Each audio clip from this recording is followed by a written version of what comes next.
Don't worry, this will all get edited out. Hey, Should we make a start? I'm ready when you are, mate. Good stuff. Welcome to Shooter Ready, the GBPRA podcast, brought to you by Boscobel Weapon Systems. I'm Christian, and today I am joined by a very special guest and well-known personality in the precision rifle shooting world, and that is Ryan Charlton. Ryan, hi. Hey, Christian. Thanks for having me, matey. Thanks for coming along. I've got to say, this is the podcast, one of the podcasts that I've most been looking forward to doing this year. Oh, stop it, you. And finally, I have you here. Yeah, it's awesome. I'm pleased. Look, we've known each other long enough now. I think the pair of us, we both have that in common, and we love talking about, what we do and shooting especially. So I'm looking forward to it. It should be a fun time. Good. And let's we'll try and keep it to an hour because we don't want to bore people too much, do we? No. And I'd just like to mention, Simon sends his apologies. Simon's not with us tonight. This will be the first podcast that I've done without him. I think he's had a little bit of a bump on his head. I think he'll be okay, but he's maybe just feeling like he needs a night off. I can't blame him. I'm hard work at the best of times. Well, I'm sure it wasn't because you were the guest tonight, Ryan. That's not what I'll tell people. So, look, Ryan, when we were putting this podcast together, me and you and Simon had a little bit of a to and fro just about what was the topics that we'd like to discuss. And actually, you came up with a big list that we were just like, yeah, fine, let's do that. Awesome, yeah. I've still got it in front of me. Excellent. So I think we just get straight on with what you want to talk about. If you like, where do you want to start? Let's kick off from the top, So, the whole Team GB go into the IPRF Worlds and everything else. And I think, just getting to this point, Great. The GBPRA, I think, the past 12 months have done a fantastic job. You need to take a lot of credit for that. I know you're quite self-deprecating. However, you need to take a lot of credit for that. The fact that you've got the likes of you and Tim and the other guys on the committee giving up your spots that you've booked on to shoot so as other people could shoot. So that was the only way I was able to fit in back in October, was because you gave up your spot, and I turned up, had a great time. It was awesome. Yeah, I forgot all about that. I haven't. I never will. Yeah, I was booked in. I was booked in that weekend, wasn't I? Yeah, I gave my spot up. Absolutely, and that kind of that selfless attitude, to me, that's kind of what shooting's all about. We all go there. It's an individual thing. We all want to beat everybody else. We all want to beat our mates, especially our mates. But at the same breath, like, you think back to February when it was wet and cold, and both Lawrence and Ben were using spare bipods of mine. Yeah. So, we'll all lend gear out. We'll help each other out wherever possible. And that, to me, that was great. And it's one of the things I like about the shooting sports in general. We have a lot of great people in there, and that's, that's a super cool thing. But yeah, I think the GBPRA have done an awesome job in getting to this stage. And we're now we're this time in 2 months, Rodders. Viva la France. Viva la France, indeed. I mean, yeah, it's been, I mean, the GBPRA has been quite a team effort, and myself, members of the Exco, but you've also had the volunteers that have come along on the day and helped us set things up, built barricades for us, helped with spotting. It's not just myself and my executive committee members that have been responsible for that. It's been a massive team effort, and then guys like yourself and others that have come along, said good things about what we're trying to do, what we're trying to build, and that's that's grown our profile, and I think people have got on board and got involved with it, and it's a bit of a loving fest at the moment, isn't it? We're all pulling in the same direction. It's fantastic. That's exactly what it's what we want. I mean, what we're now faced with is, we've got the traveling squads together. I'm feeling very privileged to be part of it and to be able to go. And it's now a case of, we've got all of us, we all know each other. It's such a small community we have. We all know each other, and it's now, how do we gel this group of people to go there with the mindset that we all want everybody to do as well as we can, and at the end of the day, coming back, if that's that, everybody shoots as well as they can and everybody has a great time, yeah, mission accomplished, objective completed. That's what we all do. And I've shot with you at the range, and obviously I know you, and we've spoken quite often. And what always strikes me about yourself is just how selfless you are when it comes to other shooters. In terms of, you mentioned it, sharing gear, but it's not just the sharing gear; it's the sharing of advice and your experience. I know that you were very generous with your time, helping me at a particular match. I'll always remember that. But we've had a season now of people competing against each other. So how do you guys come together as a team? It's going to be hilarious. You've got within the squad, geographically, you've got guys who are pretty close and shoot regularly. You've got Josh and Loz shoot together. Joe Pask and I, we're only sort of 45 minutes an hour away from each other, so we shoot we all shoot pretty regularly together.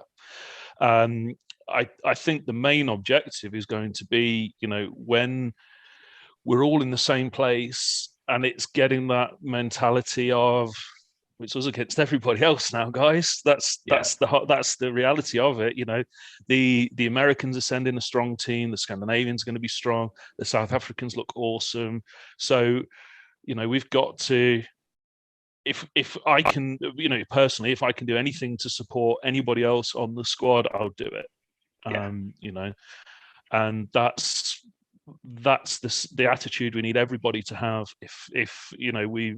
If I can lend somebody my rangefinder binos or a Kestrel or a bag, whatever, it will do it. And everybody will have that mindset, I'm sure. By the time we get there, once we've had a practice session together, that will be great. I think a practice session, some beers, will be golden. Yeah, of course.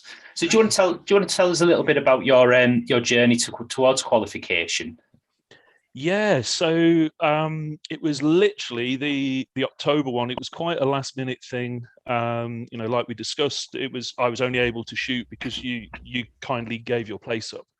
So I had a free weekend, wanted to come along. I got a lot of friends who were shooting. I was like, right, let's go along. And Joe Pask picked me up along because he pretty much drives by me on his way to Wales, and it was about 4:30 when he picked me up, and I bought the McDonald's breakfast, and off we went. And after an hour or so, a couple of coffees kicked in, and we had a great old time. I think I was squadded with Joe, and we always have a laugh together. We always bounce off each other. We got a couple of new guys who we were looking out for and sort of helping them get their gear prepped and everything else. It was their first time shooting a comp, and it was great. We had a great time, and I shot pretty well that day, and more than pretty well. No, it was good. I was pretty pleased with it. You always, I don't know. Personally, I'm my own biggest critic, and whenever I shoot, my main focus is, I know Josh does this as well, is I'll make a note of things that I don't do well. I won't share it, I won't talk about it, but you can bet your bottom dollar that I'll go away and I'll practice and I'll try and think of ways, how can I improve that? What can I do better? And yeah, I shot well, I was pleased. I got lucky on some things, unlucky on some things, and won, which was awesome, because that was kind of the start of it. It's like, well, okay, great. We only need to get one more in. And unfortunately, the December one clashed with the same weekend as our work Christmas party. Being an Australian-owned company, our Christmas parties are pretty epic, and there was no way I was going to travel over to Wales. So, we then come over through Christmas, and it was February, the weekend before the British shooting show. Weather was awful. I had a stinker of a cold, and it was actually a week afterwards I was testing positive for COVID. So it was like, oh my word. But no, you know what? I had a great time.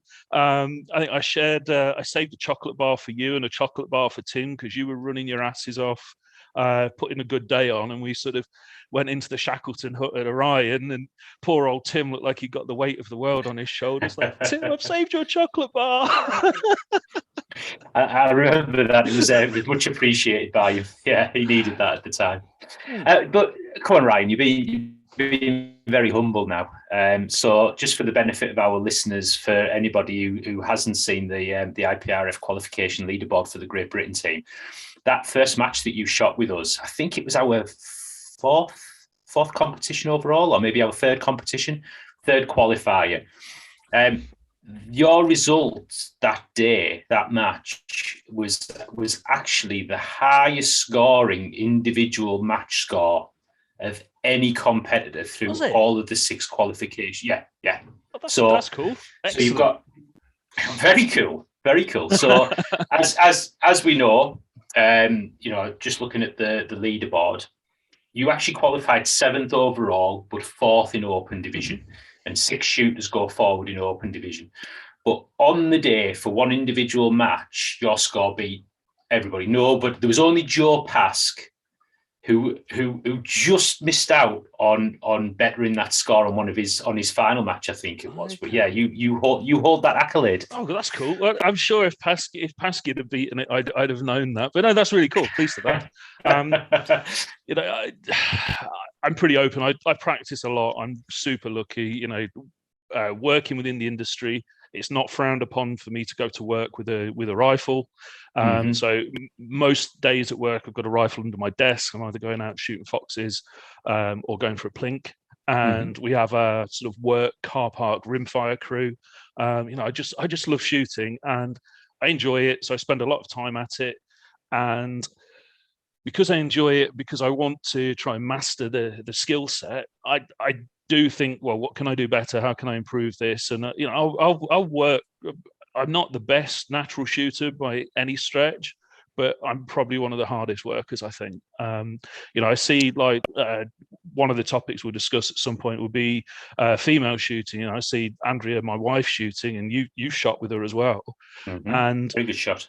Naturally, she is 100 times better at shooting than I am. She's got the aptitude, she's got the patience, she's one of life's naturally calm and still people.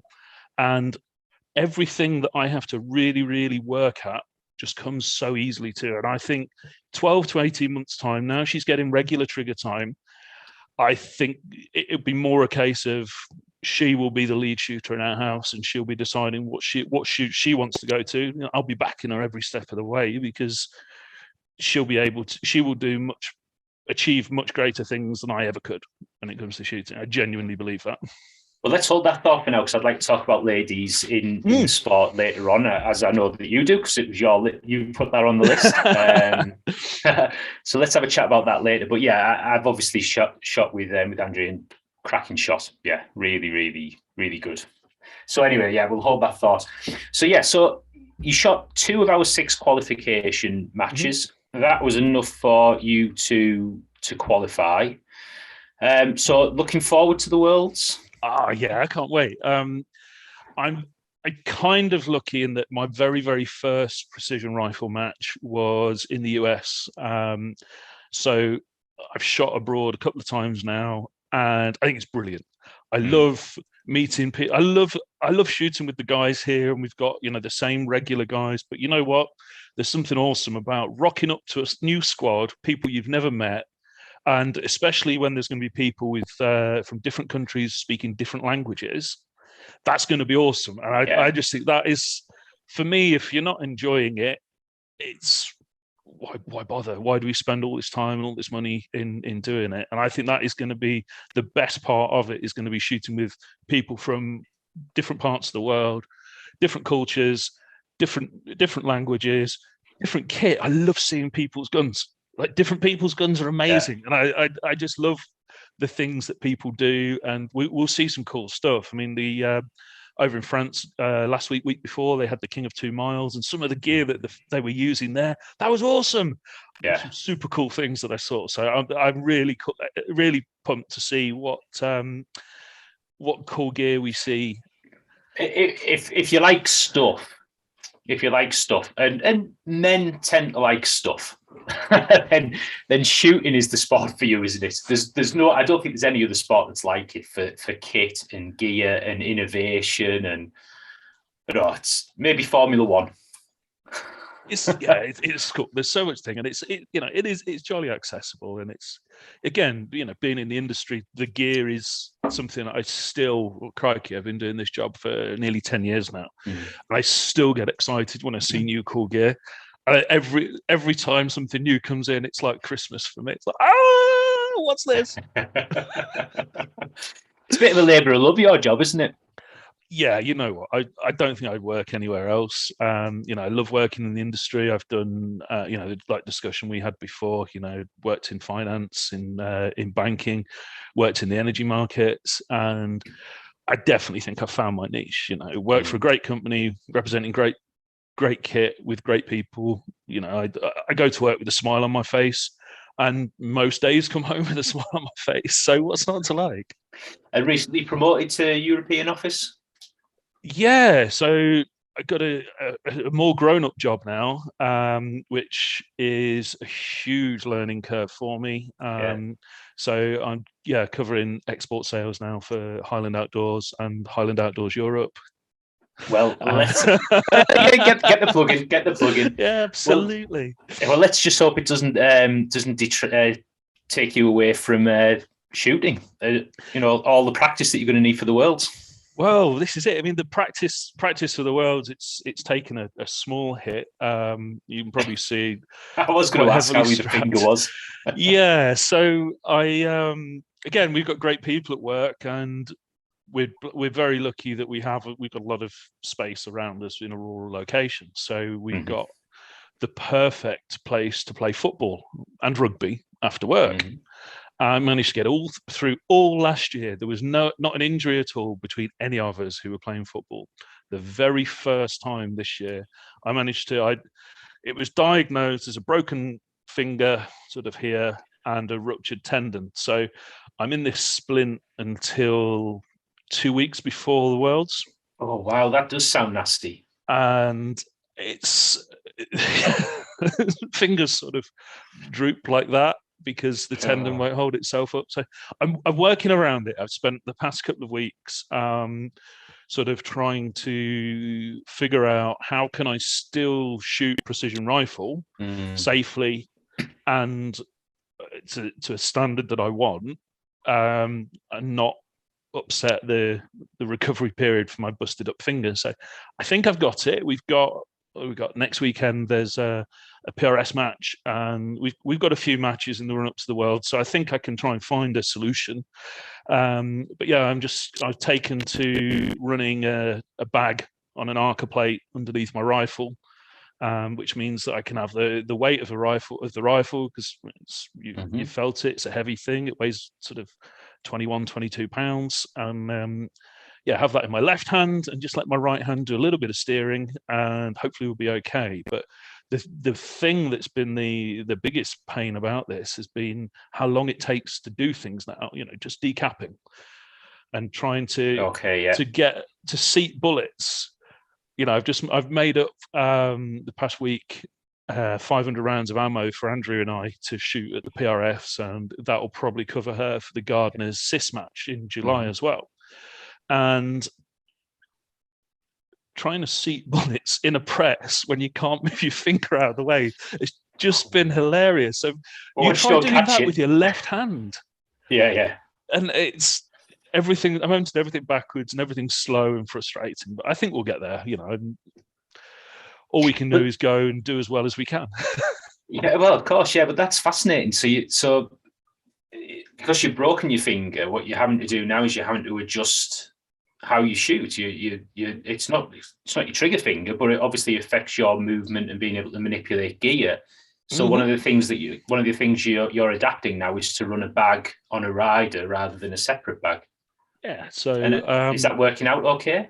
It was clumsy at best. Pasky, bless him, he came and met us at the car park after work. And Joe's got a Rimex in an ACC, which is pretty similar to the race guns both he and I use.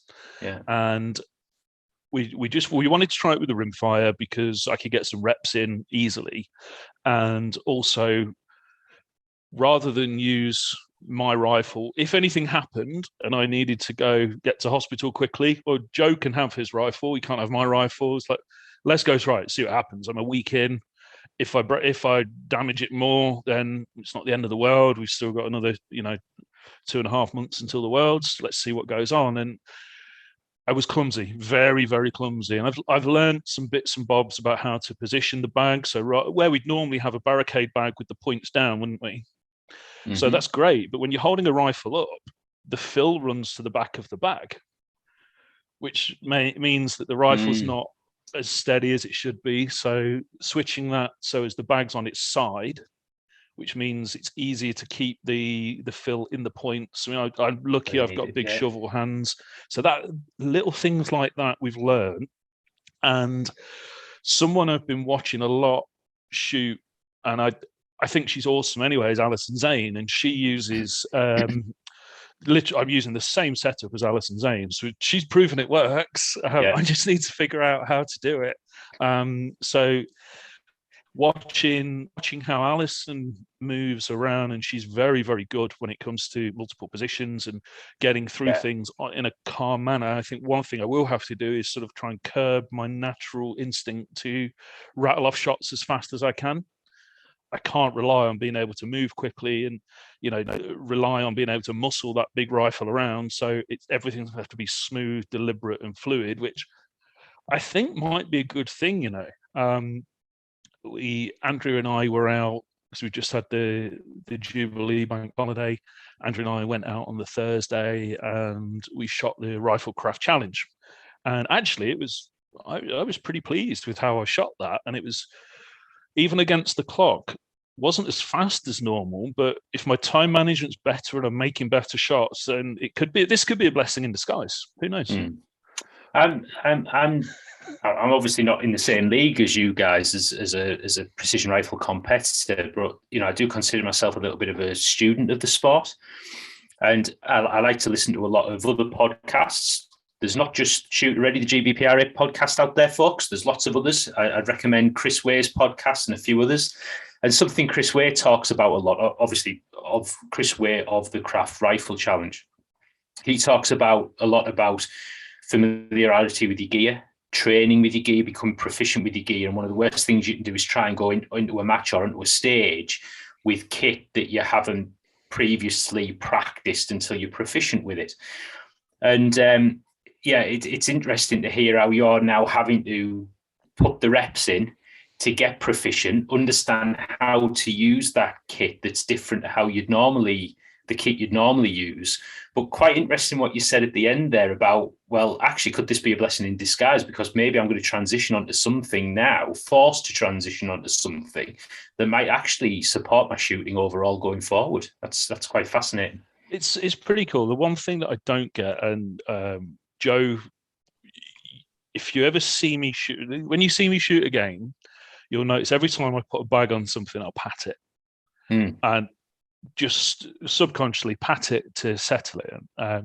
Paskey calls it the Ryan pat or whatever it is. And not being able to do that, I think, has thrown me a little bit. But as I'm getting more well practiced at doing it, it seems to be coming good, So watch this space. We've got 2 months. I'll get the dry fire set up in the garage and see what we can do. But with me having the bag attached, I've been getting Andrea, who normally uses a bag attached because it's easier for her to move around. Yeah. She needed to work on having a bag in her freehand. So she's now been working on how I would normally shoot, and I'm trying to understand how she would normally shoot. And we've kind of switch places. So it's been kind of cool, sort of looking at the challenges we've both had with that and stuff. So yeah, we'll see. We'll find out how we are on the flight tomorrow when we go off to Dortmund. Look, don't be drinking too much beer over there and damaging that finger even more. Okay. Yeah, we'll be good, I'm sure. Let's see. I genuinely, everything's an opportunity, and one thing I've always needed to do is slow down. Yeah. So if this slows me down and it makes me, each shot is a more considered process, then hey, let's see. Let's look at the positives. I saw yours and Andrea's craft rifle targets that you shot the other day that you just mentioned, and I'll tell you what, that was some pretty good shooting, that, mate. I don't think you've got anything to worry about there. I was pleased. Like I say, I think it's going the right way, and we'll soon find out. We've got a. If that's your starting point, though, before you've put the reps in with the broken finger, I think you're starting from a very strong position. Yeah, fingers. Like I say, let's don't just say fingers crossed. You can't, mate. You can't cross do them. These ones. We'll. All we can do is try. It's slowing me down. It won't stop me. Yeah, great, excellent, good to hear. Good positive attitude, Ryan. We'd expect nothing less from you. Should we talk about Alison Zane later on when we talk about lady shooters? Yes, you use the word smooth, and I think that is the best way to describe Alison Zane. Absolutely. Okay, so we've talked a little bit about your path to the Worlds, a little bit about your preparations. You touched there briefly on USA shooting abroad. Do you want to just tell us a little bit about your experiences of shooting in other countries? Yeah, absolutely. So like I said, the very first match I ever shot was a 2-day NRL national match. So this is back in March 2019. Wow. So there'd been a PRS, a precision rifle taster held down at the Roundhouse the weekend before. So shot that, came back home on the Sunday. Then on the Wednesday, flew out to Reno to hook up my buddy Matt Hornback, who Matt at the time worked for a company within our group, and he said, "Look, man, you love shooting. You should really try this. It's blowing up over here. Come along, I'll take you." I was like, "Okay, cool, let's do it." So rocked up at Reno Wednesday night, met Matt for the very first time in person, went to his. Then on the Thursday, we went out to the desert because in the US, you have public land. So out we go into the desert, and he's like, "Okay, so we'll zero the rifle." Took targets out to 1,200 yards, which was the furthest I'd ever shot at the time. Nice. Like, wow, this is amazing. Yeah. He's like, "Okay, no more shooting off your belly." I'm like, "Okay, but can we shoot pistols and ARs a bit more?" He's like, "No, we'll do that when we get back." So he gave me a literal hour-long crash course. We sort of went through positional shooting and bits and bobs and how to manipulate it. And then the very next day, we drove from Matt's place in Reno, Nevada, over to Idaho to the match venue. So rocked up, and I'm a big ex-rugby playing type, and typical ex-rugby playing type. I got flip-flops, I got a rugby shirt on, collar popped, which is not something you do on the West Coast, apparently. So sort of got there, we had a zero check. There was a side stage being run, and I was watching the guys shoot and seeing, Christ, it was like a who's who of people who were there. Regina Milkovic, watched her shoot the side stage, Scott Satterley, Nick Gaddazi, and watched Nico Detour. Yeah. Shot, cleaned 2 shots from each tip of a tank trap, and he cleaned it. It was like 36, 37 seconds, something like that. Awesome. I stood there watching. The guy's like, "Well, come on, you're shooting. You're not just here to help. You're here to shoot." I was like, "All right, fine, I'll have a go." And, with all these people watching me, and I didn't know who they were. So I'm like, these are, they're cool American shooters. Let's just see what we can do. And I think I fumbled my way through it, went 7 out of 8 in about 48 seconds. And I'm like, "Oh, okay, well, it wasn't so bad. Yeah. How long have you been doing this?" I'm like, "Well, tomorrow's going to be my first ever match." And that was cool. They're like, "What this? Have you not shot a club match?" I'm like, "No, I'm just here. I'm going to try it." So, we first day of the match. And, one thing I love about America is how proud Americans are of America. And I think it's such an admirable quality, and it's something that I really enjoy. So the day starts with the Pledge of Allegiance, safety brief, go through all the necessaries, and up we go up the hill to the first stage. Practice score, random shooting order. Who's up first is me. So first match, I'm drawn to shoot first. Like, this is awesome. Off we go, really excited. I mean, I think I made about 2 impacts. Really struggled, timed out, couldn't find the targets. Like, wow, this is totally different. Because I thought, I can shoot. it's a bolt gun. Americans love ARs and stuff. And watching the guys shoot, I was squadded with Matt Hornback, a really good friend of mine, Josh Clough from HS Precision Rifles, who is just the most high energy, awesome human being in the world. I love that dude. Guy called Raymond Duback, who is one of the smoothest shooters I've ever seen. And Casey Hughes was absolutely fantastic. These are all guys who are really good. And either side of me, I've got some really good shooters in different squads. And I'm sort of looking around and I'm just in awe. These guys were so fast, so smooth, so accurate. And all I did, I just became a sponge. And, after the 0 day, we all ended up in a barbecue place, and they're like, okay, after the match, you've got to teach us some English drinking games. Like, okay, I can do nice, that. Yeah, I can do that. You know me, I love a social. So we shot the match. I mean, my very last stage, I'd said, I want to get through it without zeroing a single stage. I zeroed my last stage, and I still remember this vividly. It was a really cool guy called Felipe, who was from the club who were hosting the match, and he was ROing, and he was like, "Oh man, you were so close. I just didn't want to zero a stage, dude." He's like, "Oh, you're awesome. Like, you've come all this way." I'm like, it is what it is. So we end up we get in there, and massive prize banquet, like big, we had buffet and massive prize giving, prize table like I'd never seen before. Yeah. And, we had a fantastic time. I loved it. Made some really great friends. And so then fast forward 3 years later to March just gone. And Matt is hosting an NRL 22 X match. And the following day, a centre-fire match at his club. And me, I love rimfire. Rimfire I really enjoy shooting rimfire. Yeah. So I flew out on the Thursday and got there really late, helped Matt and some of the club guys set up, shot the NRL 22X match. When I spoke earlier about being part of a squad where you don't know anybody, sort of, hey, I'm Ryan, come over from England to shoot this. I borrowed Matt's rifle. And they're like, what? Yeah, this is it. And share a bag of Haribo straws, you're going to make some friends. And had an awesome time.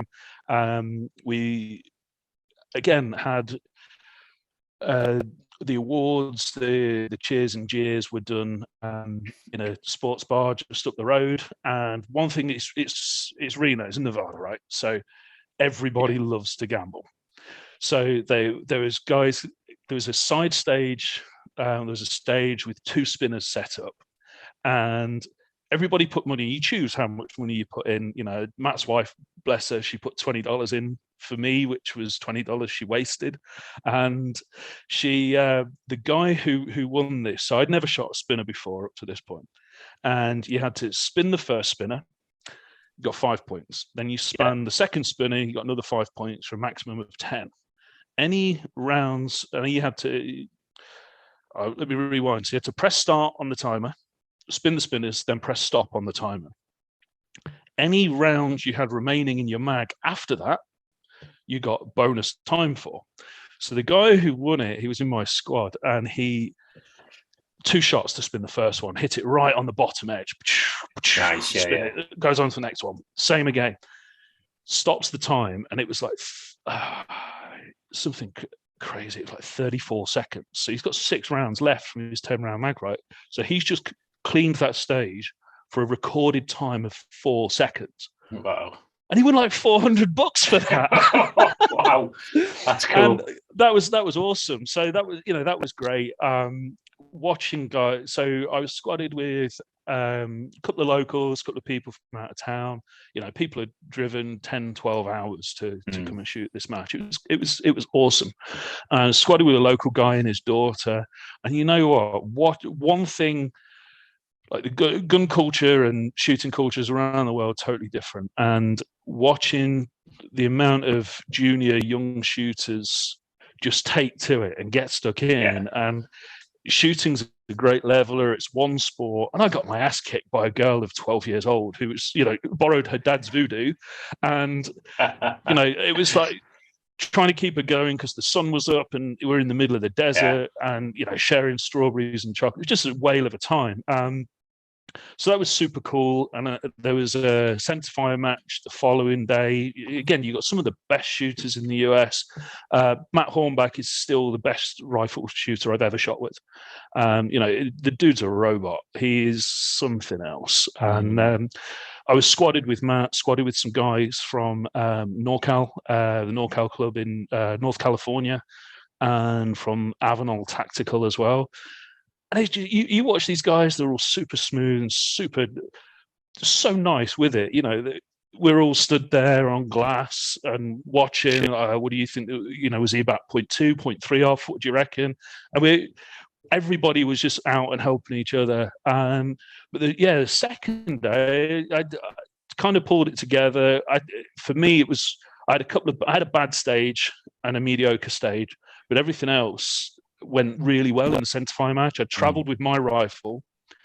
We'd celebrated a bit the night before. We had McDonald's breakfast. I got my own rifle. I kind of felt at home, So, I'd had a couple of beers, fueled by McDonald's. Let's go. And I've over 9 stages, I dropped 8 points, which that was a positive. I really took that away that I'd done well. Unfortunately, one of those was my last shot on my last stage, which meant that Matt beat me by a point. So Matt was second, I was third, and I had to buy Matt a steak dinner. But hey, he hosted me, lent me his rimfire. We went out we spent the next day shooting ARs, pistols, and all the cool things that we can't shoot here. It sounded like Matt looked after you well, so perhaps he was deserving of a steak dinner. He'd have got a steak dinner regardless. Simple as that. It was, I said, I'm going out for a steak dinner with my buddy. The only thing that's changing is who's going to pick up the tab. So that was cool. And being shooting abroad, traveling to the US was quite the experience. Leaving Heathrow was pretty tricky because in the UK we're perhaps not so welcoming of guns as in the US. So I strategically chose to have a changeover in Dallas. So sort of presented by the TSA agent to the customs guys. I'm like, hey, X-ray my gun, and we're talking about it. And he's like, oh, what's a 6mm 47? Never heard of one of those. Like, it's a pretty cool, it's a different niche kind of thing. And he said, okay, sir, I need you to open your box. Yeah, cool, no problem. Opened up my flight case. He's like, golly, can I show the guys? Yeah, of course you can. So the 6 customs officers that were on duty at Dallas Airport at that time came over to see my rifle. Like, hey, can we get pictures with this? Guys, you have at That's excellent.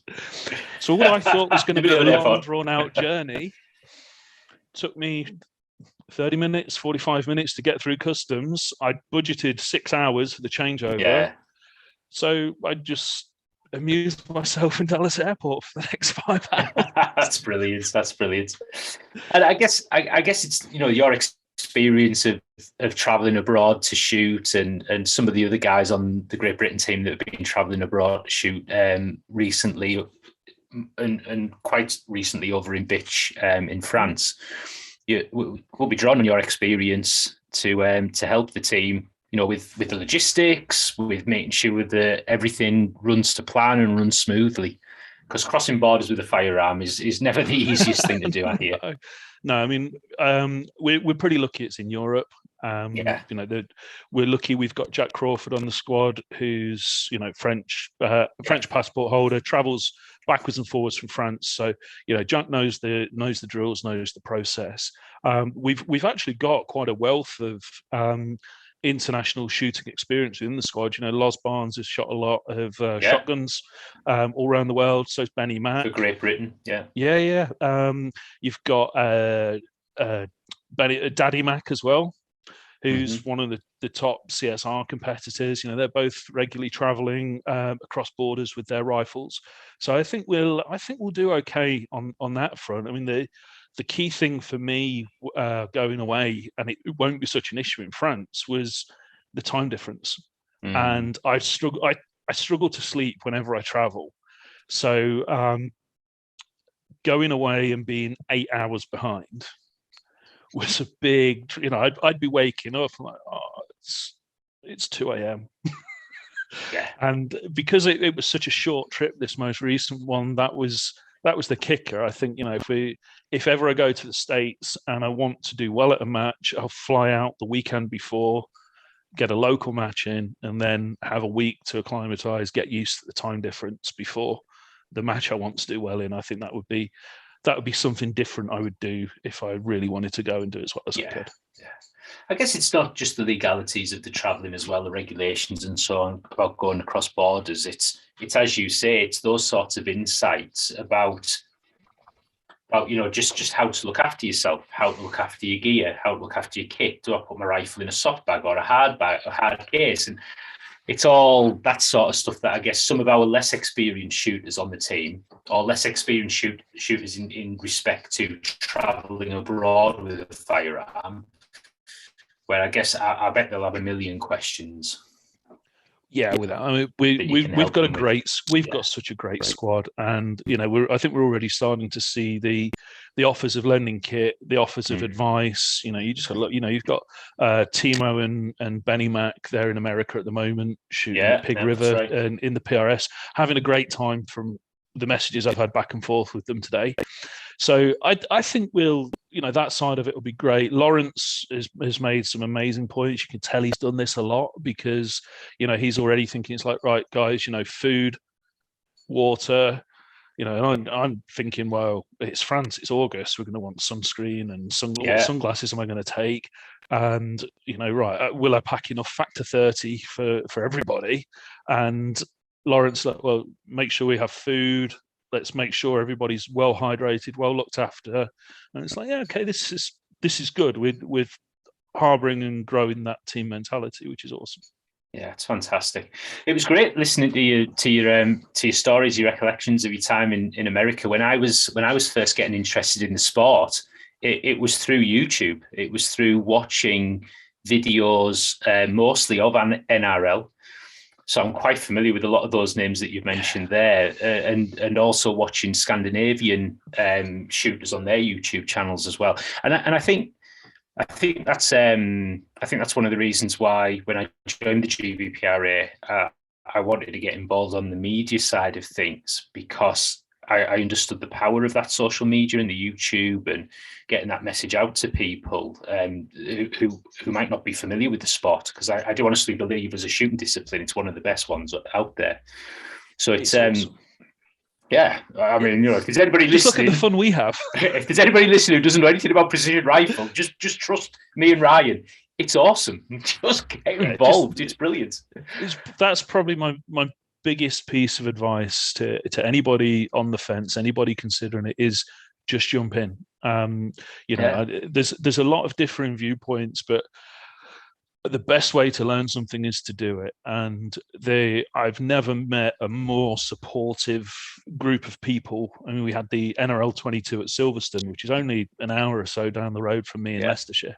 And, Silverstone are a very strong practical rifle, and they do the mini rifle shooting there. And, John Thorne, who runs Silverstone, says, he can't get over how supportive everybody is. We're offering to lend each other bags, calling shots for the guys who are new, comparing dope. All of us are trying to support each other to hit more targets, and particularly the newer, less experienced guys. It's like, well, do you want to borrow the bag? Do you want some Haribo? I've got a spare can of Coke. And I mean, there was a few of us would.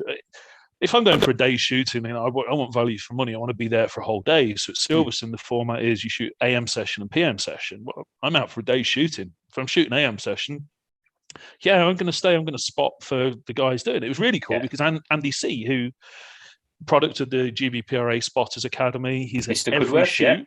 He's every shoot. He's there spotting. The very last one, that was his first comp. Yeah, and he turned up early, watched the shoot. I was like, well, I'm going to spot for Andy then. This is cool because he's spotted for me a load, and he's so passionate about really sport. Yeah, he's awesome, and it's that kind of enthusiasm that we need to encourage it. Too much enthusiasm is never a bad thing. So no, absolutely. And it's it's not just the kit that you lend. It's the other type of support that you give to people. You just mentioned there about your first match, where you didn't want to leave the match without having cleaned without cleaning the stage, with zero in the stage. But everybody was so supportive of you in that endeavour. They were, very forgiving and put their arms around you when you didn't quite get there. What was that match at Gardner's? That awful match in the rain that I had, I was just all over the place. I was shooting awful. And the biggest cheer was when I finally got a hit on steel, and you guys were like, just made my day. That just put your arms around me. Impact I've ever called, and because it was just after I'd shouted a correction to you, and I think it was Christian, come 2 targets left, and you did, and you absolutely smacked that target. Yeah, banged! It was awesome. Everybody. But it wasn't just me shouting it. It was our entire squad was either on binos, spotting scopes, or just watching with bated breath. And it was, Andrea still remembers that. And she remarked as to how cool it was. That was her 3rd match. So she kind of knows what to expect and what it's like. But it was just so cool because all of you wanted him to do well. And then he hit it and it was great. That was probably the worst performance I've ever had at a match, but it will stick in my mind as one of the most memorable, enjoyable matches I've ever shot. And again, that's what I like about the sport, because it's not just the sport. It's the whole sense of camaraderie. It's the way people come together. It's that experience you have with people, and I think a lot of that comes from because you're shooting as a squad. And although you're shooting against each other, you do feel like you're in it together. And I love that. I think it's great. It was cool. I mean, it was one thing that I always say about watching you shoot, and I'd say probably 9 times out of 10, it's the same for me. Is that we're both always smiling. It can be sideways rain, 30-mile-an-hour winds, and we've just had a real bummer of a stage, but we'll turn around and it's like, well, we're off shooting. It's not all bad. Yeah, it's great. As long as we're pulling the trigger. Absolutely. So I mean, that's great. Just your recollections there about America. I was just checking the notes here. You mentioned about how you love 2-2s. Your list, by the way, I wrote it out in longhand. You mentioned there about how you love a 2-2. Go on, tell us a little bit about your thoughts on 2-2. You've only got to look across the pond in the US, where NRL 22, PRS 22 is probably one of the fastest growing areas within rifle shooting sports. And you look over here, and it's a terrific pathway here. You've got the NRL 22 going strong. We've had a few sort of in the US, it'd be called like outlaw matches, like unaffiliated matches that have gone down, and they've been awesome. You've got Josh down in the Southwest doing the Smuggler's Cove. You've got the guys at Monmouth down in Wales and at Pro Shoot. Yeah. They're doing the PR 22, which is the GBPRA stuff. I know Andy's wanting to do it. And we're such a, I had this discussion a lot the most recent visit to the States, and Britain's such a small wee island. There's not a lot of land. We don't have a lot of space. So having rifles that you can shoot shorter ranges, smaller areas, making less noise, with less of a danger area makes a lot of sense. And, a discussion I had at the British Shooting Show with Brian up at Doncaster Airgun Range, Brian and I go, my background for shooting, competitive shooting, started with airguns. And Brian and I go way back to those days. And he's been sort of watching the precision rifle shooting I've been doing on social media, and he wants to start doing indoor air rifle, precision rifle stuff. Yeah. With a sub-12 air rifle. Amazing. That'll be what so many people can then come and do it. And you can do it pretty much anywhere. We've talked about that as well amongst the executive. We think air rifle 2.2 could open up the sport to so much more people. you talk about 2.2s being the entry, but kids in the UK don't really have firearms. But a lot of kids have an air rifle, a sub £12 air rifle. And, Correct. they might be members of a sports club. And if they could get into precision rifle shooting at that age, that could bring so many more people into the sport. It'd be crazy. Massively, and it gives you such a great understanding of ballistics. You think of 8.4 grain typical airgun pellet, 8.4 grain 177 airgun. So you zero that at 30 yards, you've dropped a mil when you're shooting 45 yards. So you're having to hold over a mil at 45 yards. Where you then go to 50 yards, you're now holding over 2 mils. And so the airgun discipline I used to shoot was HFT, so hunter field target, and there's no range finding aids or anything like that. You have a target on the end of a string. You've got 2 minutes to get in position, touching a peg at the firing point, and take one shot. And you think, well, with what we do, the distance, which helps, so you can dial on. You've got 2 minutes, you're probably going to take 10 shots. A lot of air guns have magazines and things like that. So more than capable of doing that.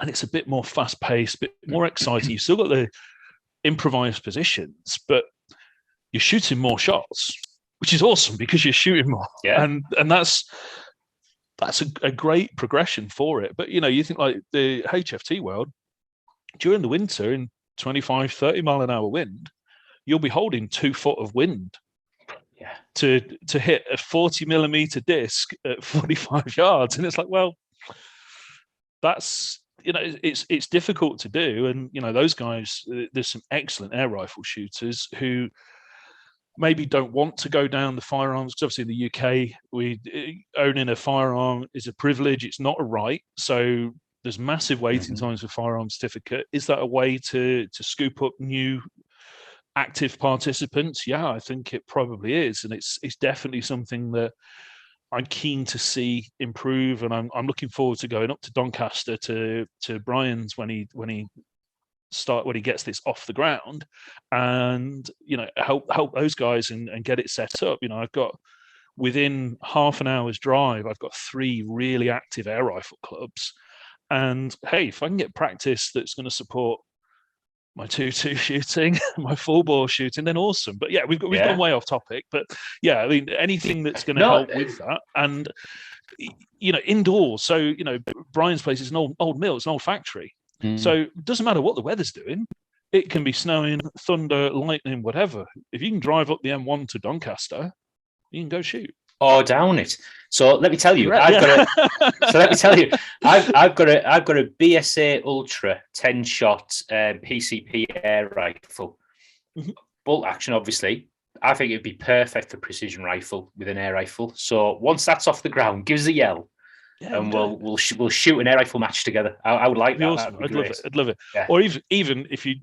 I'd say this to you quite regularly. If you're passing or you want to come down for a weekend, you're welcome here. We can just come and do it at our place. That's fine. I should. You know what? I get that many offers to go and do deer stalking here, hunting there, precision rifle here, and mate, I've just like, I don't know how to fit it all in. I've got to do podcasts. I'm just like that. Mate, just like no.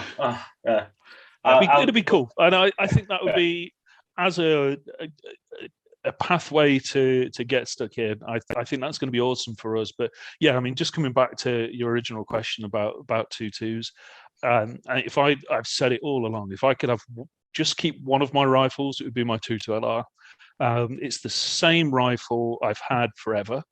It's only recently, as I got into precision rifle shooting, that it went from being a very much a hunting rifle to it's now I use self tappers to put an Arca rail on the bottom of the stock. Added some weight to the inside of the stock, and it's got a 30 MOA Picatinny rail with a 20 MOA one-piece scope mount, so I can dial to 350 yards. Nice. And it's awesome. I absolutely love it. And I was out. Alex White came and visited yesterday, and Andrea and myself went out, and we. Between the 3 of us, we probably got through 500 rounds of rimfire ammo. Easy. In hour and a half, 2 hours. zero noise, no muss, no fuss, just out there having fun and blinking. And that's what it's all, to me, that's what the 2-2 is all about. You know, it does all the shooting that I want to do. I'm a high volume man. So being able to, particularly my personal situation where I can just walk to the car park at work, we can leave Joe's truck running with the headlights on, and it can be 6 o'clock on a December night and we can still have a wee plink. Yeah. That's cool. And the 2-2s for me, it's great. I've got a couple of super cool 2-2s coming. So when I was in the States at Matt's match, Zermatt Arms had kindly donated a certificate for a significant amount of money off a Rimex rifle, which I gladly picked up. And obviously now I've got a new grown-up job, I can arrange for guns to come into the country, so that's cool. And then quite recently, Ryan over at International Barrels, Ryan Stacey, International Barrels acquired Ultimatum Precision out of Canada. You know, Ryan at IBI he's supported me a lot through Mike Brock and Norris, who builds my rifles, and Ryan said, well, look, bro, you're shooting a load of 2-2. How about we get a Deuce over to you, which is their full-sized 2-2 as well. So all of a sudden, I've got 2 more 2-2s come in. It's like, the best thing ever. You're spoiled. I can't wait. But the cool thing with that will be, so I'll have an awesome 2-2, which is really cool. But I'll also have a 2-2 that if somebody wants to come and try it, come here, use this. Yeah. Be like a loaner rifle. And I think that's going to be like the next step. I mean, 2-2s, as like practice wise, it's great. Practicing moving, you know, like we were saying, with the bag attached when you've nobbled your hand or whatever. Practicing the movement, practicing learning holdovers and wind is so much easier with an air rifle with a 2-2.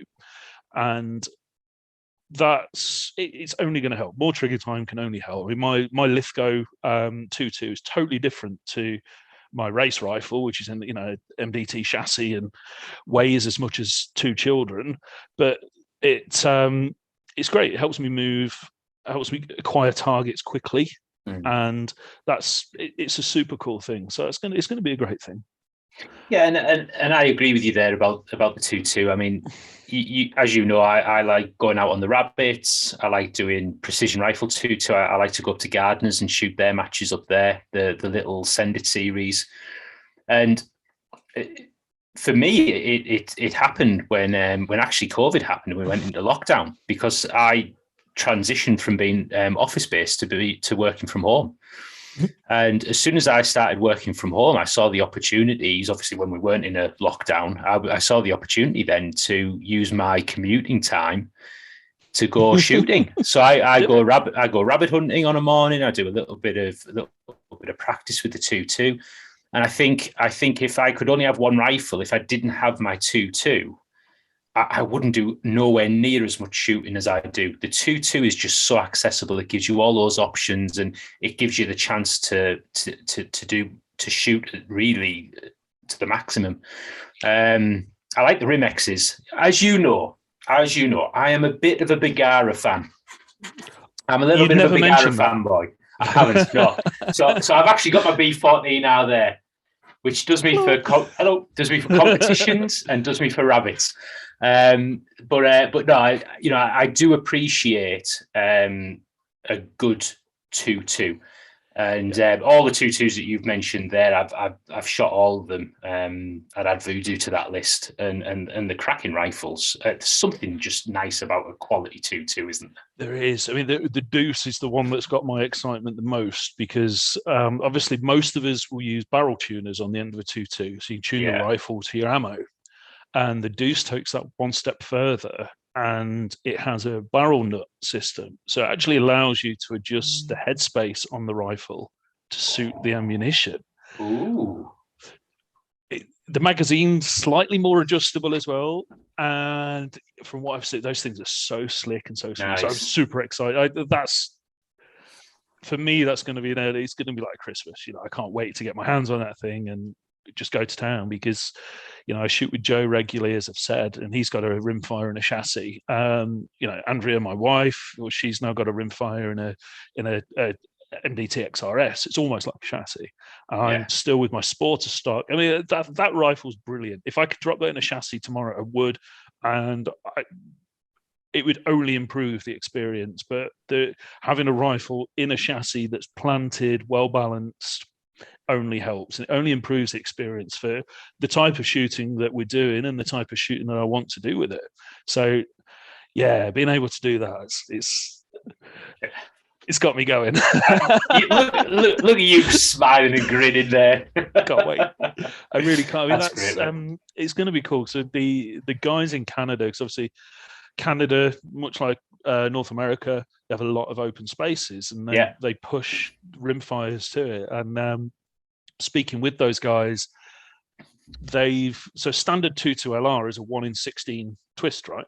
Mm-hmm. And IBI have sort of been pushing and experimenting with faster twist rates for standard ammunition, not the lathe turn solids for like the super ELR stuff, but for standard like SK Match and this sort of stuff that we all use. So 1 in 12 twist barrel, multiple people have tested it, and they're showing, 200 meters, 250, 300 meters. The vertical dispersion with the faster twist is reduced. Wow. Okay. And that's again, you can adjust the headspace. I can put a barrel tuner on it, and it should do this. Wow, that's. For shooting 2.2, that's massively important. That vertical dispersion, getting that down as low as possible. That's the killer, isn't it? Really. Yeah. So that's. Like I said, that's something I'm mega excited for. Yeah. It's going to be a cool thing. It would nicely coincide as well with, work will start having rimfire ammo. So expect to see massive offers of me rocking up to matches and dishing out rimfire ammo to people so everybody can try it. Yeah, definitely. I want to see what it's like. We've got to get this stuff in as many guns as possible. So I think August, September we do that. So it'll be post France, and I think 2022. I made a joke at the start of the year. This is going to be the year of the 2.2s. Yeah, it was. It's awesome. I've never known so much 2.2 shooting. Have you heard about the boat tail bullets that they're making? Yeah, RWS have got that coming, haven't they? That's, again, it's going to be epic because you're taking that flat base G1 drag profile and you're putting it into, you've got a boat tail bullet, it's more aerodynamic. What difference will that make? We've seen what the cutting edge coppers do with the super fast twists, with the 2.2 ammunition people are reloading, and you add in like the prism, like the Charlie Tarak, and everything to give the adjustment, and guys are reliably hitting at 1,000 yards with a 2.2. But if industry are putting all this money into investing into 2.2, they know that 2.2 is on its way up. It's already good. It's just Anyway. It's cool. It's exciting. I think we're very lucky in terms of where shooters are at the moment. Providing we can keep shooting, we're spoiled for choice. Yeah, it's great. You had on your list that you wanted to just do a little bit of a mention about 2.23s as a training rifle versus 2.2 as a training rifle. Yeah, so like I said, 2.2 is brilliant because you learn about trigger time. Any trigger time is good trigger time. Big believer in that. And what you get with the 2.2 is they're very easy to shoot, and they're very forgiving. You can get a bit complacent, and if you're not 100% honest with yourself, you can hit some things with a 2.2 that you wouldn't necessarily hit with a centerfire.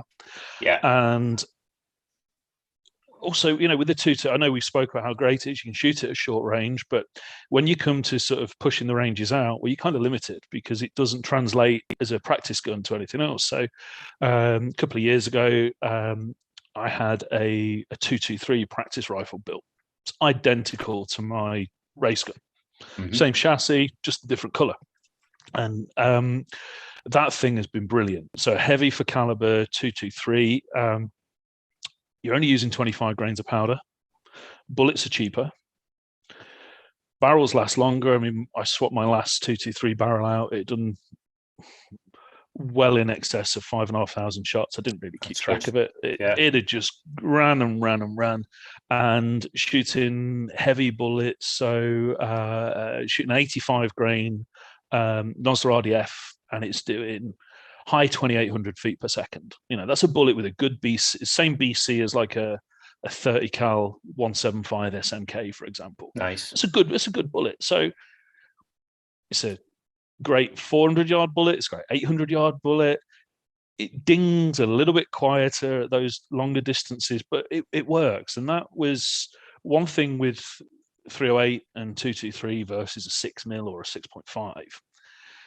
It keeps you on your toes for the wind, but the 223 as a practice rifle, it allows you to shoot the same ranges.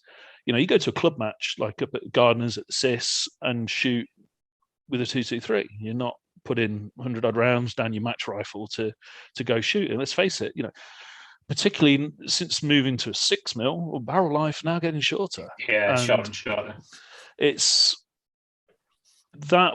was another great way, saying about any trigger time is good trigger time. The 223, how it keeps you on your toes for wind was awesome. But when I started shooting the 223 with a muzzle brake because I could, I was like, I'm somewhere, I'm not going to disturb anybody. This is great. And let's try a 223 with the muzzle brakes. There's zero recoil now to think about. But because the sight picture's not moving as much, I started seeing the trace of my own bullet going into the target. And I use that that's a skill you have to learn. You can't just automatically start seeing it. I can't do that. So conditions need to be good. Yeah, they need to be on your side, and Kestrels are brilliant because on the Kestrel range card, it gives you one of the options as you scroll across. It gives you where you'll start to see your trace, and I use the 223 to sort of help because you think we're shooting in wet places, lots of grass and vegetation. Splash, you're not always going to see. So if you're only looking for splash, well, what do you do when you can't see splash? Yeah.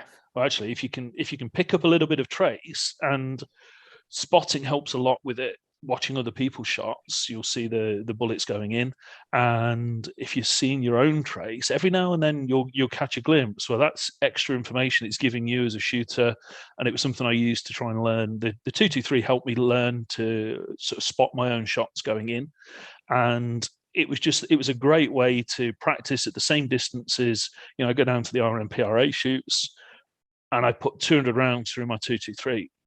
I didn't even think about it. Not concerned about hammer it. That thing, like you're shooting 20 grains less powder than you are with a Creedmoor, for example. So it's not getting as hot.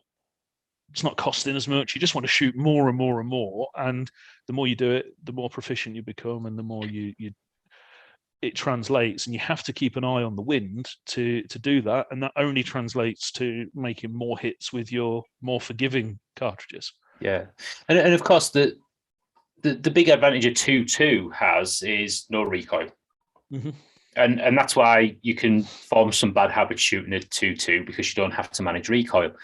So I was fascinated there when you mentioned that you'd put a muzzle brake on a 223, because I thought as a training rifle, you might want to leave it with as much recoil in the system as you could. But now I understand it. You've done that because what you wanted to do is you wanted to be able to bring down the recoils for other advantages, such as training your eye to see the trace and so on. Yeah, so you see, spotting your shots is everything with precision rifle shooting. If you can see your shots land, that's brilliant. And I'll shoot with a moderator on with the 223 probably 90% of the time. Right. And most of my shooting's done on farmland, so the last thing any of the neighbours want to hear is loads of noise of a braked or unmoderated rifle going off. So being able to, when I can go somewhere where I'm not going to disturb neighbours or anything like that, well, yeah, it's a different aspect. It's something new to try and learn. And even to the point of, if you can see splash with a 223 at 600 yards, you're not going to struggle when it comes to your 6mm or your 6.5. Yeah. And it allows you, you've still got a little bit of recoil, especially with a moderator on. It's not massive on a 223 and a chassis, but there's a little bit of recoil to manage still.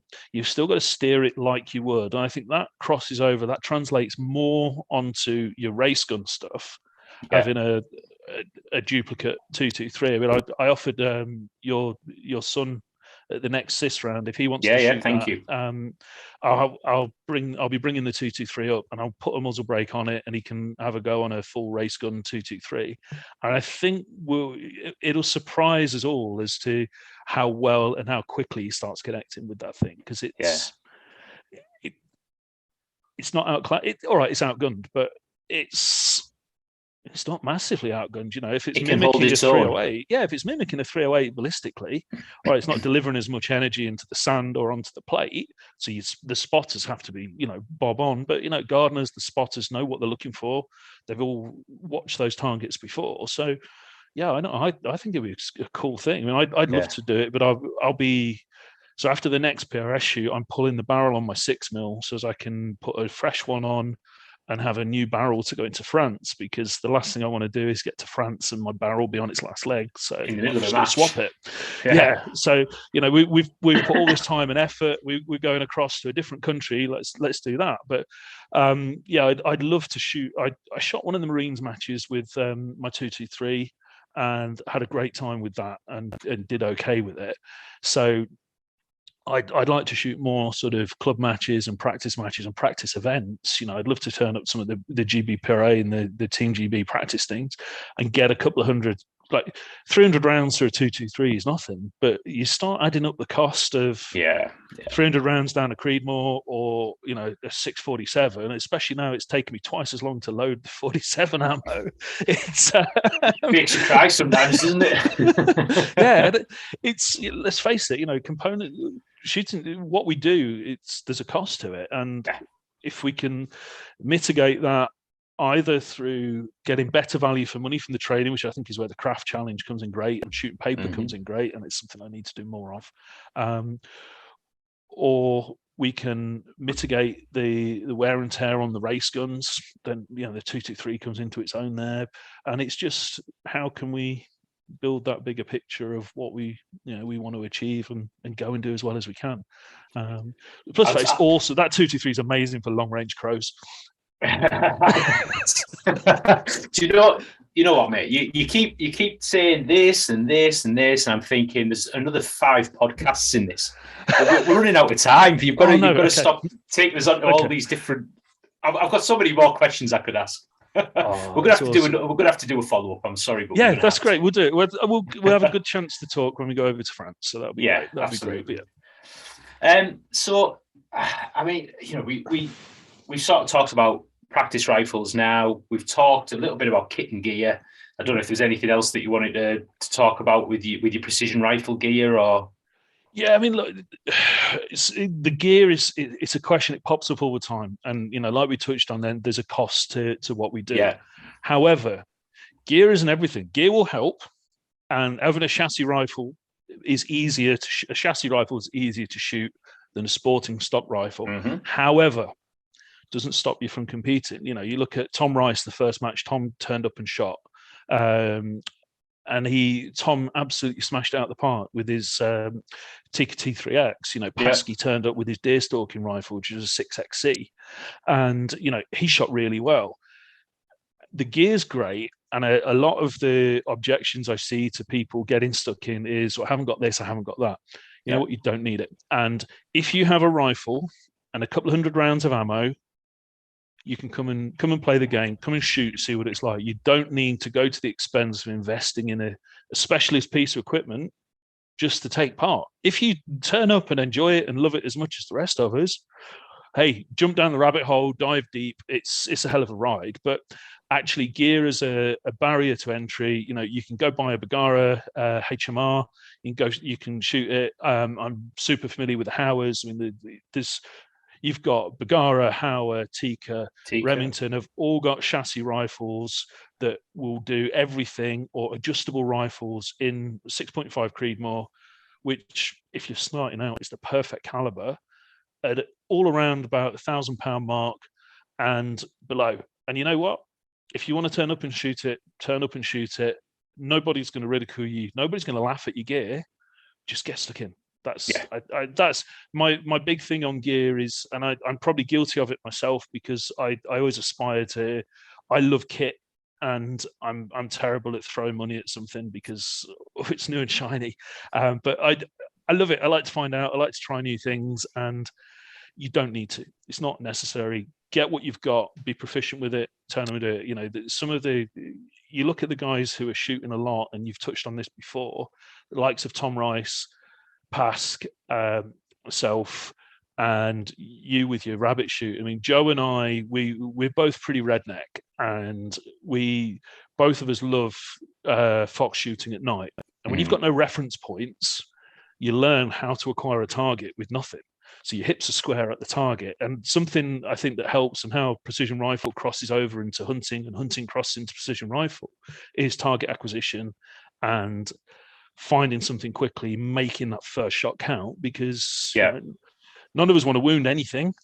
None of us want to miss, especially if you're out fox shooting in early part of the pheasant season or whatever, or early part of the buck season for deer. You don't want to miss things. You don't want anything that getting educated. You want to get out and do the job that you're there and you want to do. So that the translation between the trigger time and it all helps. And there's going to be guys out there who are seeing all these posts online and hearing about it, might be curious and think, well, my rifle doesn't look anything like that. Nah, just turn up, do it, you'll love it. Yeah. That's my opinion on gear. I think you're right. I think my experience is being a hunter has made me a better precision rifle shooter, and being a precision rifle shooter has made me a better hunter.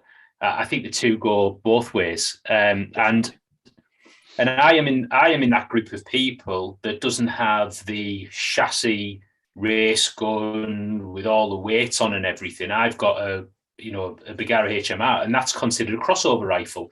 It's supposed to do hunting well, and it's supposed to do precision rifle and range work well, but it's not a master of each. And the reason I still shoot that gun at the moment is because I think I've got more work to do on my shooting fundamentals, and I don't want to move to a big, heavy rifle. And people take their own view. This is just my view on where I'm at with my shooting journey and how I'm approaching becoming a better shooter. My view is that I want to carry on shooting the rifle that I'm shooting until I feel like I've got to a stage where the rifle is holding me back. And at the moment, I think it's just me that's holding my progression back. You're a busy boy. You've got podcasts and offers to go shooting. Yeah. You can't put the practice in. But I do practice. But the point is, I want to feel like I'm proficient with that rifle, because then I feel like my fundamentals will be ready then to move to something a bit more worthy of me at that time. It'll happen. I mean, all the rifles we've mentioned are great, and I hope to see more people. One thing I love is squadding with new shooters and sort of holding their hands and, like you said, putting your arm around them, helping them through their first experience of coming and shooting competitive match. And it's great when they come back and enjoy it. So that's cool. But the main message is, I think, that you're making and that I'm making as well, is it's trigger time. It doesn't matter what you're shooting. It doesn't matter whether you've got a rolled up sock filled with rice that you're putting on the top of a fence post as your barricade bag.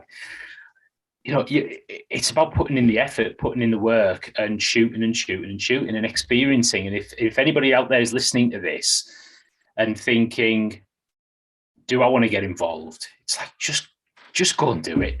Just go to a match, go to a training day. Just throw yourself in at the deep end, even if it's just a watch. Because you'll have a fantastic time and you'll never look back. Definitely. I mean, how long we got, mate? How long we got left? We've overrun the hour, but I go all night. This is the thing, mate. When I get talking about shooting, I could keep going forever. Okay. Should we get a bit more sensible with our time? Yeah. So let's call. We'll put a 10-minute cap on it. Got it. Done. Okay. So, talking about new shooters, and something that we both wanted to touch on was lady shooters. Yeah. And obviously we both shot with Andrea, my wife, and it's quite cool looking back. It was only a year ago she was a non-shooter and she wanted to come out and have a go. I mean, all right, she's married to me, so she's familiar with guns, but she'd come out the odd time and like pull the trigger. But we literally started from scratch with her, and it was to the point, right, this is how you load the mag, this is how the ammo goes in, and figuring it out to the point where we were practicing weekly. And whilst we've been recording this, she's been dry firing and doing dry fire drills and stuff in the living room, which is great. And she talking about the target acquisition, and the first thing that she struggled with looking through the scope was trying to find the target in there. And you try and explain, oh, well, you just point the gun at it and the target's there, to somebody who's a non-shooter. And that's like witchcraft and voodoo. But I think lady shooters is something that we're lacking in the UK. We've got Ali, who shoots up at Diggle and up at Gardeners. And Andrea, bless her, she gets dragged along to whatever match I'm attending most of the time. And I'd love to see more ladies shoot, and I'd love to see more of the guys bring their wives along. I know Josh, who recently got married. Congratulations, Josh and Jade, Mr. and Mrs. Martin. Speaking with Josh, last week, and I know Jade's looking at coming shooting, and it's difficult to juggle. But something I'd love to see is more ladies coming to shoot, and I think we've all got significant others and sort of ladies in our life that mean a lot to us, and if there's a glimmer of they want to come, please don't try and force your wife to come shooting, because it's not going to work. You're going to argue, there'll be guns around, bad things could happen. But if they want to come, encourage it. I get it a lot in that, oh, your missus is going to beat you, and I'm like, yeah, she will. You know what? Because all the reasons I mentioned earlier, she's calm, she's calculating, and she doesn't get excited like I do. All of those attributes are common in most ladies, and they're necessary to be a great rifle shooter. I strongly believe, give Andrea 12 to 18 months of consistent trigger time, and you saw the rifle that she's shooting now, and she is shooting. It's my dream rifle. It's what she's shooting, and she's got the natural ability. She's picking things up so fast. Just explaining holdover, and if you dial up one, and then your holdovers are going to be 0.6, 1.2, and she's like, oh yeah, but shouldn't that be 2.9? Oh no, I get it now, because I've already dialed the one on for the first shot. Like, yep, there you go, you're getting it. And I think lady shooters, we spoke about Alison Zane earlier as well. See Alison and some of the other lady shooters in the US, and I watched a couple of lady shooters last time I was out, and they're absolutely kicking ass. It's awesome, and it can't hurt if you're coming along anyway and your wife wants to shoot. Well, okay, the downside is you've just doubled your shooting cost. Yeah. Which kind of sucks. Your wife's also going to find out how much your guns actually cost. You're going to have to be on your best behavior. You're going to have to be on your best behavior in the pub afterwards. But also, you then. I mean, I view it. Well, now I've got a travel buddy who I can spend time with in the car. The positives of it, I spend more time with my wife. I really don't mind her company. She doesn't mind my company. So we can sit on a 3-hour car journey, soaking wet through, cold, stop at McDonald's or KFC, and we can spend some time together, which is great. And I'm loving sort of going through that experience with her and watching her develop. I'm getting more joy now watching her develop as a shooter. And we were out last weekend with a 2.2 that she uses, and we're dialing a tuner in, and I hadn't fired a shot, and I was like, okay, let's go get some dinner. She's like, you haven't shot? I'm like, yeah, it doesn't matter. I've just been watching you. And she's dialed her tuner in, figured that out, and then she's with a 2.2, she's plinking steels at 250 yards. Yeah, fantastic. I'm getting more joy from watching her. And the last PRS match, we were squadded with 2 new shooters, and it was another couple who were shooting. You got Nick and Daisy, who were absolutely awesome fun. They were both sharing Nick's 223 Foxing rifle, which you're sharing a gun suboptimal. It was a 223, and it was a hell of a windy day. And it was, but just watching, and it totally proved my point. You know, Nick's ex-army, been shooting all his life. Daisy shot because she was with Nick, and she took to it like a duck to her. She kicked his ass. It was awesome, you know, and it was just watching this rivalry develop between the two of them, and it was great. So yeah, I lady shooters is something I'd love to see more of, and it was quite a consideration. So when Andrea started coming along, it's like, well, try my rifle, and I'm a big dude, she's not. So my rifle's quite big and heavy for her. So I took some of the weights out, and she could move with it. And then I got a shorter buttstock for her, which helped her get behind the rifle. And she went down to one of the RMPRA events, and it was the first time she'd seen a target. The furthest target was 800 meters, and she looked, she's like, wow, that's a long way, because you know, where we normally practice, it's 350 yards max. And she got my 223, and we went around, we shot some of the other stuff. We came up to this long stage, and it's like, look, this is your dope. I'll be behind you on the spotting scope. We'll call you in. And we got it on trigger cam, and there was Timo and myself were spotting for her. And she connected with like, yeah, do that again. She's like, can I do it again? Do it again. Do it again. Nice. It was just the best thing ever. So then she came along. She shot the first PRS match up at Gardner's, and she shot that with my Creedmoor. So again, we took all the weights out of it and made it a bit lighter for her. And you know, that was great. But it's still, you know, I like a heavy rifle, and bar changing the barrel for one that's a smaller profile, there wasn't a lot we could do. So it's still a big lump for her to move about. And you know, she got through with that. So fast forward a bit, and she's now got a rifle that we put together with her in mind. So it's got the short buttstock, so she can get right behind it. Got a slightly lighter barrel profile, so the rifle weighs less, and she can move with it. I mean, Andrea was quite ill a few years ago, and you know, part of she's recovering now, and she's getting stronger and stronger every month on month on month.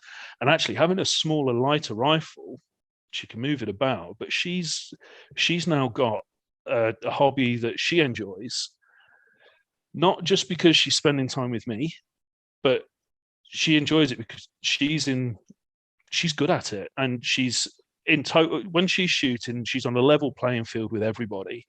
And as much as I want to see lady shooters encouraged and everything else, and she says she's not, it's really cool listening to her talk about it, actually. So she's not interested in being the best lady or anything like that.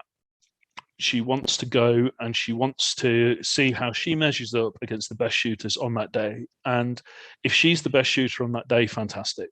If she's not, well, where did she come? I mean, you've seen her shoot, and she just gets on and does it.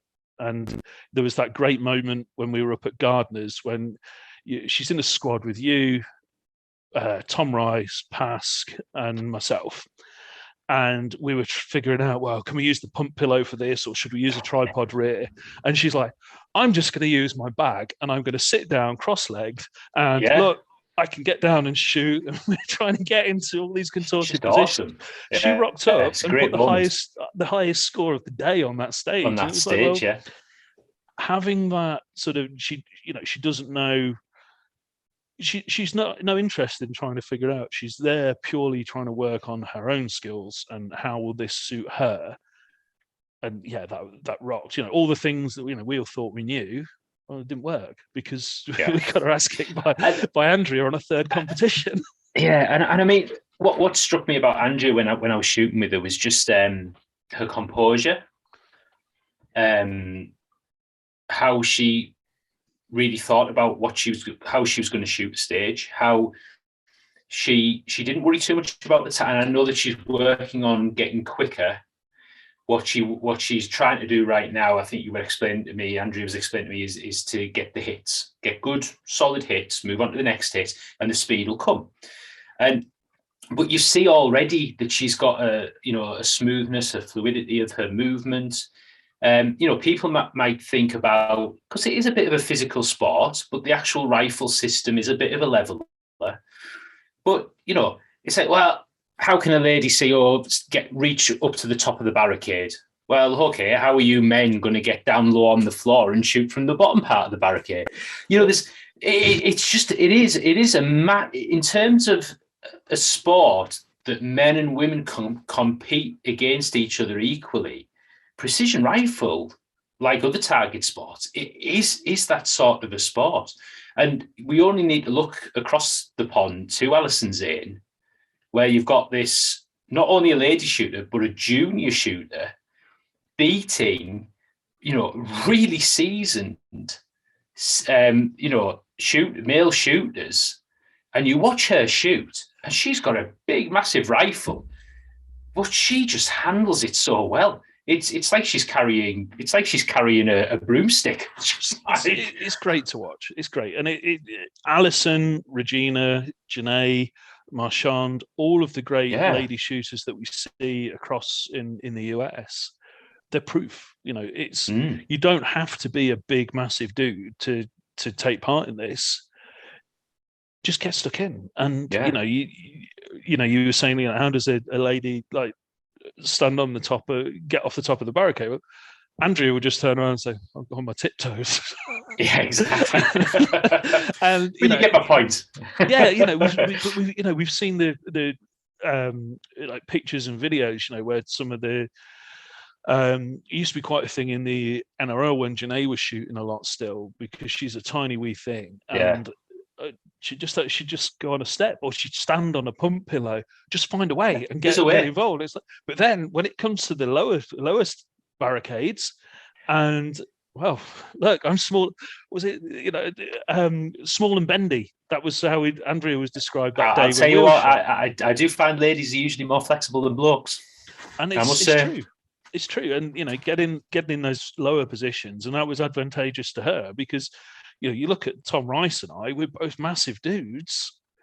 We're not shooting. We're going to struggle to get down low and shoot off of that low barricade. Yeah. Whereas, some of the physically smaller lady shooters who, like you say, are more flexible, probably fitter than the likes of Ricey and I, they'll get down, shoot off those low barricades, and the rest of them in the middle. The high props are pretty rare.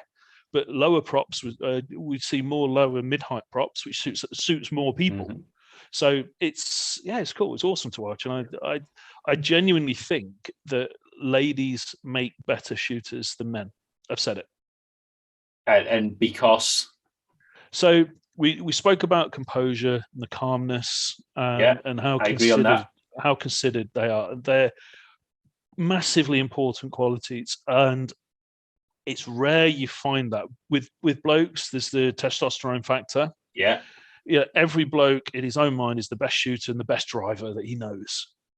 And well, there's no ego with ladies. If you're, instructing and coaching a lady shooter, like they've probably not had years of hanging out with the mates or the dads and trying to do what they do and developing bad habits like slappy triggers and flinching and things like that.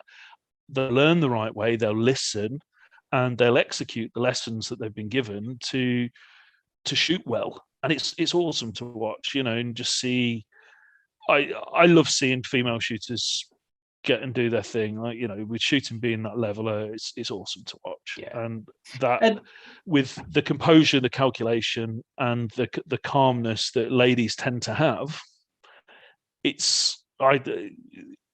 translates better to watching ladies shoot. I'm a strong believer in that, and hopefully, we can keep Andrea doing what she's doing, and she can sort of pave a way almost, and hopefully she'll prove me right, because the day that she beats me, I don't think there'll be anybody will cheer louder or clap harder for her than me. Yeah. And I'll be beaming with pride. It'll be awesome.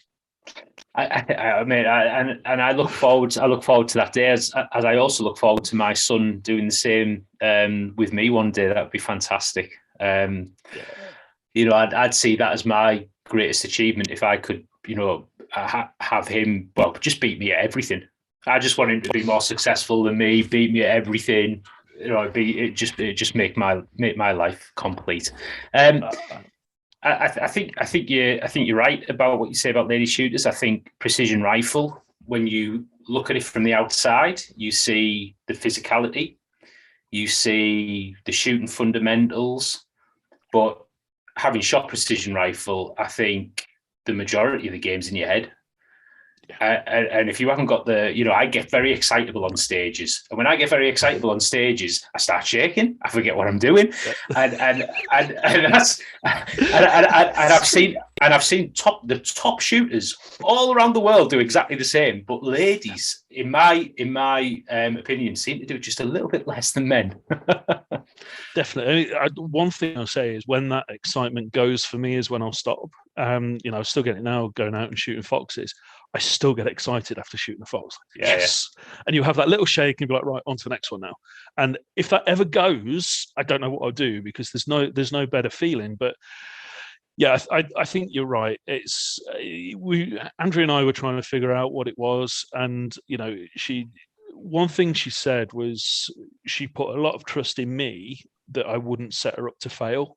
So if I said she could do it, then she knew she could do it, and she just had to believe what was going on. And she's now developing her own confidence and her own skill set to sort of take to a course of fire on her own. And hopefully what we'll see with licensing the way it is, she's not managed to get her own FAC yet. She's been a full member of a club for a while now, so it's how she's able to shoot with my rifle, but she's not got her own FAC. And traveling without to go and shoot without having the permission to have a firearms certificate just hasn't worked out, unfortunately. So I think come 2024, hopefully there'll be more lady shooters on Team GB, and we can have a full ladies section out there. That'd be amazing. It's one of our goals on the GBPRA to ensure that at the next Worlds we definitely want to have a ladies team. And you've mentioned Andrea, obviously. You've mentioned a couple of other lady shooters in the UK. I'd add another lady onto that list. A lady called Chelsea. She competes with her partner Anthony, and they typically shoot 2-2 at Gardeners Guns at the Little Sis. I think I've shot 3 of their matches now, and she won every one of them. Awesome. I think she won all 3 of them. So her partner, he runs a Voodoo, in an Accuracy International chassis with a nice S&B sat on top. Yes, I know exactly who you're talking about. And now, it was interesting what you said. Sharing the gun's not ideal, and it's not, because it's like when my wife, we've only got one car in the house. When my wife jumps in the car, the mirrors are here and everywhere. The steering wheel's in a funny position. The seats are all over the shop, and a rifle's exactly the same. Your length of pull, your cheek rest, your scope adjustments. Everything needs to be just right, and passing one rifle on to another person is not optimal. But Chelsea shoots her partner's rifle, and she shoots it better than the rest of us. Awesome. And we need to identify these lady shooters across the UK that have got the talent, have got the passion for it, and we need to make sure that they are starting to look towards representing the country in 2 and a bit years' time. And hopefully we'll find a few others out there as well along the way. That'd be awesome. Yeah, it'd be great. And it's something that, I'd love to see. We've seen a few ladies sort of come and dip their toe and shoot once or twice and sort of not continue going. And it's I think us as competitors with wives, girlfriends, let's get if you can get the lady in your life coming along and shooting, well, all going well, ignore the costs and her knowing the guns and everything, but actually you've got something you can do together.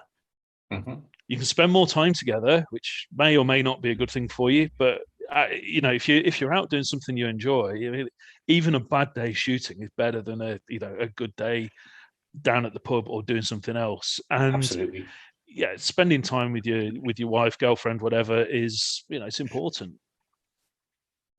100%, mate. 100%. Definitely. I think we hit that covered. 10-minute mark? I think we've been going for about an hour and a half, nearly 2 hours. Oh wow! I know we had a few technical problems getting on at the start. I can't remember exactly what time we started, but we definitely feels like we've done an hour and a half. Yeah, doesn't it go quick?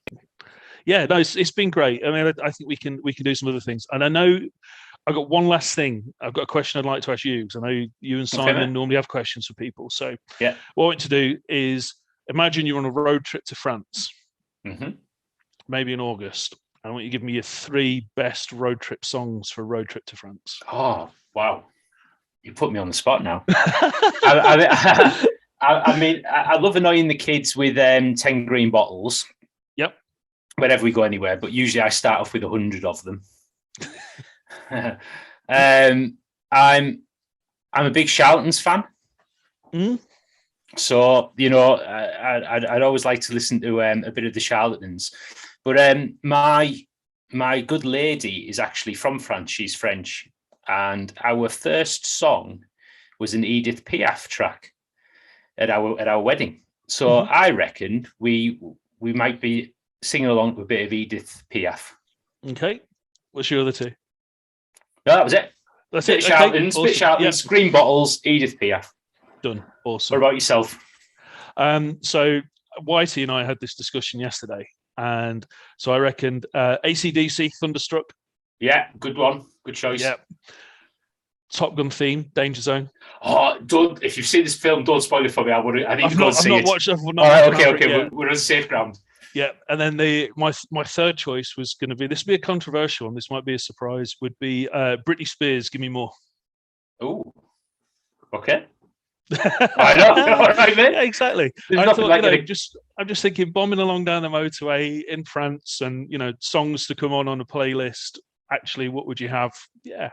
Well, look, mate. There'll be 16 of us plus support staff and the driver. So I'm sure we can cobble together a pretty decent World Championship traveling discography, or whatever you want to call it, from that. Power ballads the whole way. Yeah, I think so. Just 80s stuff. Just 80s. Oh, could you imagine? That'd be great, mate. That'd be great. Definitely. Look, was anything else you wanted to cover off? All good? Mate, we'll be here, like you said, we'll be here all night if we do. We need to do it again. We need to do it again. Definitely. I'd love to.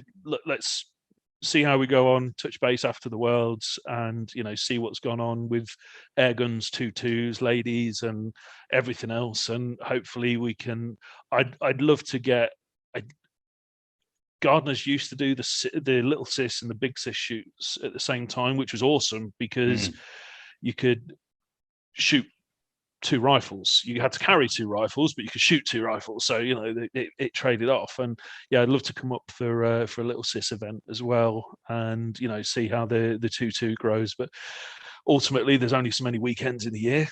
Yeah, exactly. And I've got a grown-up job now, so I sometimes have to do homework. Yeah, I'm hopefully starting a new job in a week or two's time, so we'll see how my time goes. But definitely keep you informed on the 2-2 air rifles in Doncaster. I think that's going to be a great one. I'd love to give that a go. I think that'd be an ideal one to try out, and because I think that could be huge in the UK for our specific circumstances, with sub 12 air rifles being unlicensed, and you're pretty much going to shoot them anywhere you have permission to be. Yeah, there's it's exciting when you think how many people that then opens you up to. Yeah, and you think at the game fairs and stuff, there's always air rifle events. Having been and shot like Euros, Worlds and stuff at the game fairs, well, actually, can we run a precision rifle match alongside that as well? There's so many great options and so many things that could happen, and it just needs the right people behind it, like we've got with the rimfire and the centerfire, and we'll be laughing. And PCP air rifles aren't cheap. Some of them run for big bucks. But how much is a tin of pellets and a bottle and a bit of air? 15 quid for 500 air rifle pellets versus I'm not even going down that route. Exactly, yeah. Reloading a centre fire. And if you want to train with your air rifle, you can always shoot a competition with the Springer for a bit of recoil. That's a dark art. That's a dark art, shooting a spring air rifle. Yeah. That's probably another podcast in itself. and maybe in another discipline somewhere. Yeah, there's like I say, there's so yeah. Hopefully we can touch base, do it again. But it's been great, mate. Thanks for having me. It's been enjoyable. I've really enjoyed our couple of hours together. Hope we can do it again soon. I hope our listeners enjoy it as well. I'm going to wish our listeners all the best. Thanks for tuning in. Be kind to one another. And I'm going to leave the final word to Ryan. Now you put me on the spot.